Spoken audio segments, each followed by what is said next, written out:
This happened 6 years ago. I've never told anyone, not even my therapist, because some things don't need healing, they need silence. I was 27 when I moved into a decaying farmhouse on the outskirts of Connecticut. I'd inherited it from my uncle, who vanished without a trace in 1996. The house sat abandoned, surrounded by dense woods. The locals called it Dead Channel Hill. The name never made sense, until I turned on the old TV in the living room. There were no channels. Just static. But within that static, I heard voices. Whispers. Laughter. Sometimes, crying. At first, I thought it was a malfunction. But every time I muted the TV, the room would go deathly cold. The static would bleed into the walls. You could hear it from behind the plaster. That night, I dreamt of my uncle sitting on the couch, staring at the TV. Bleeding from his eyes. The second week, I found an old VHS tape inside a locked drawer. It was labeled. Play at 3:33 a.m. Only on Channel 0. There was no Channel 0. Until that night. At exactly 3:33, the TV flickered and a new number appeared, 0. I inserted the tape. The screen showed a recording of the living room I was sitting in, from a slightly off-center angle. Same furniture. Same couch. Same everything. Then something moved in the corner of the screen. Something crawling.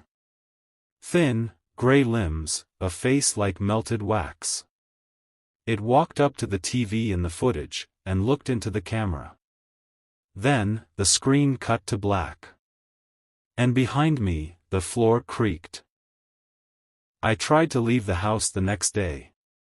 My car wouldn't start. My phone had no signal. Every mirror in the house cracked. The whispers in the static got louder. They weren't whispers anymore. They were calling my name. Begging. Laughing. Mocking. I destroyed the TV. Smashed it to pieces. And then I heard it. From inside the wall. The static was still playing. The voices were still there. I ripped the wallpaper and found something hidden, a thin, dark corridor inside the wall, crawling with old wires and strange symbols. At the end, another screen. A small, old monitor showing real-time footage. Of me. Standing. Right there. In the wall. They never found me. The police said the house was empty when they arrived. No furniture. No electronics. No trace I had ever been there. But sometimes, late at night, Channel 0 still turns on. People say you can see a man, staring back through the screen. Frozen. Screaming. If your TV ever flickers to Channel 0, turn it off. Or you'll see me. And I'll see you.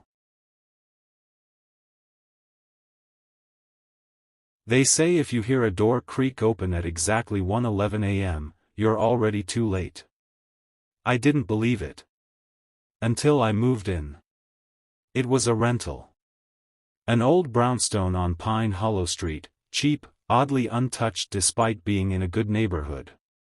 I should have known something was wrong when the landlord practically begged me to take it. The first night, everything felt normal, except for the door at the end of the hallway. It was sealed shut. Painted over. The landlord told me it was just an old laundry chute. But it was clearly a door. And every night at exactly 1:11 a.m., I'd wake up, without fail, to the sound of a soft click. As if the door was unlocking. I tried ignoring it. I wore earplugs. I took melatonin. But every night, at exactly 1:11, I'd still wake up. One night, I stood in the hallway. Watched the door. Right on time, I heard the lock slide. But the door didn't open. It waited. Almost like it wanted me to open it. That's when I noticed something written in pencil on the floorboards just before the threshold, faded but readable under a flashlight. Don't look inside if you hear breathing. I froze. And then, like it was answering, I heard it. Just beyond the door. Breathing. I tried ignoring it. I wore earplugs. I took melatonin. But every night, at exactly 1:11, I'd still wake up. One night, I stood in the hallway. Watched the door. Right on time, I heard the lock slide. But the door didn't open. It waited. Almost like it wanted me to open it. That's when I noticed something written in pencil on the floorboards just before the threshold, faded but readable under a flashlight. Don't look inside if you hear breathing. I froze. And then, like it was answering, I heard it. Just beyond the door. Breathing. A week later, I set up a motion-activated camera pointing at the door. That night, I woke up again, 1:11 a.m. I rushed to the footage the next morning. It showed the door, slowly creaking open. Nothing came out. But at 1:13, the camera flickered. And a shadow passed across the lens, tall, thin, not quite human. It paused. Then disappeared back inside. I watched it 20 times. The time code always ended at 1:13 a.m. Exactly 2 minutes. That's how long it stays open. I finally lost it. On the 9th night, I stood in front of the door at 1:10 a.m., phone ready, flashlight in hand. I wanted to see what was inside. I told myself maybe it was a crawlspace, or some kind of illusion. 1:11 struck. The door opened. No sound. No force. Just a slow, steady swing inward. Inside was a narrow hallway. Dark. Old. The walls were covered in claw marks and something wet. I shined my flashlight, and saw photos lining the hallway. All of them were of me. Sleeping. Eating. Changing. Photos taken from inside the house. I ran. But when I reached the front door, it was gone. Not locked. Gone. Just another wall. They found me 3 days later, huddled in the corner of that strange hallway, mumbling something over and over. 1:11 opens the door. 1:13 takes you through. I was the 4th tenant to go missing in that house. The door has been painted over again. Waiting for the next tenant. Waiting for the next knock. If you ever wake up at 1:11 a.m., don't check the hallway. Don't open the door. It's not locked to keep something in. It's locked to keep you out.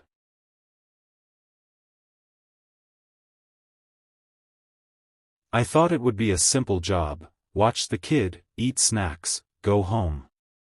I never imagined I'd come face to face with something that wore my face. But wasn't me.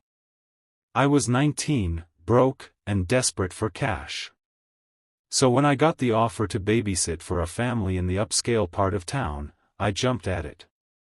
The house was strange from the start, Victorian style, way too big for just 3 people. The parents were polite but stiff. They told me their daughter, Mia, never spoke. Not because she couldn't, but because she'd seen something horrible when she was 5. That night, they left around 8. Mia was quiet, drawing with red crayons. At 9 p.m., she pointed at a large mirror in the hallway and said her first words of the night. "Don't look in that mirror after midnight."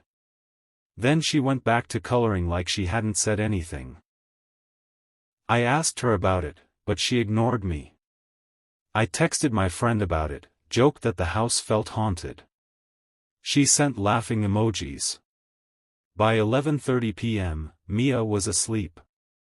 At 11:59 p.m., I stood in front of the mirror. It was huge, old-fashioned, with an ornate golden frame. For a second, I saw my own reflection smile. Before I did. Then, the clock struck 12 o'clock. The lights flickered. And in the mirror, I wasn't alone. Behind my reflection, there was a second version of me. Her face was pale. Her smile too wide. And her eyes were completely black. I backed away, turned around, nothing was behind me. But the reflection stayed. Even when I moved, she didn't. She stared straight at me, lips moving. I leaned closer. Let me out. I ran. But no matter where I turned in that hallway, the mirror was there, every wall, every corner. Dozens of them. All showing her. And in each reflection, she was getting closer. I blacked out. When I woke up, Mia was sitting next to me. She handed me a crayon drawing. It showed me standing in front of the mirror, but there were two shadows behind me. One was mine. The other wasn't. The police said I'd had a seizure. The parents never called me again. But that wasn't the end. Because now, every mirror I pass, every bathroom, every hallway, I swear I see her. Just for a moment. Grinning. Waiting. If you ever see your reflection, move when you don't. Don't blink. Don't turn away. And whatever you do, don't let her out. They said no one lived in the apartment above me. But every night, I heard footsteps, slow, deliberate, pacing. Until one night, they stopped above my door. I moved into apartment 304 about 6 months ago. Small place. Old building. But quiet, and that's what I needed. The landlord, Mr. Jacoby, was up front. The apartment above you, 305, is vacant. Has been for years. Cool. No noisy neighbors.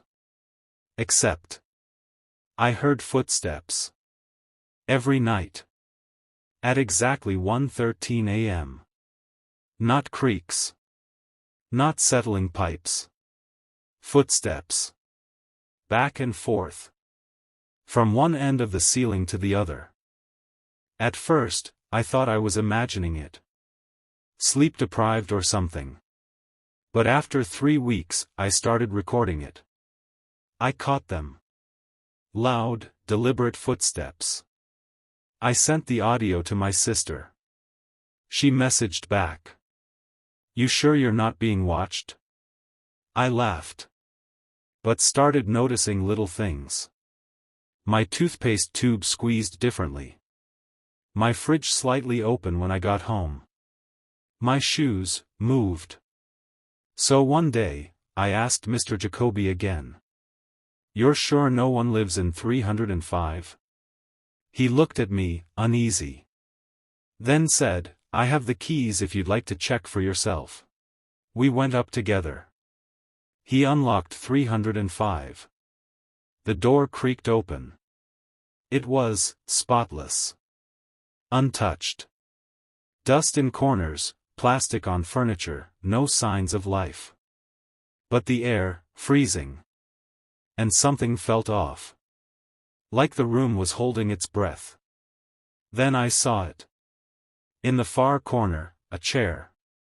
On the wall in front of it, dozens of deep scratch marks. Like someone sat there for hours, just watching that blank wall. Scratching. We left. That night, the footsteps came again. 1:13 a.m. But this time, they stopped. Right above my bedroom door. Silence.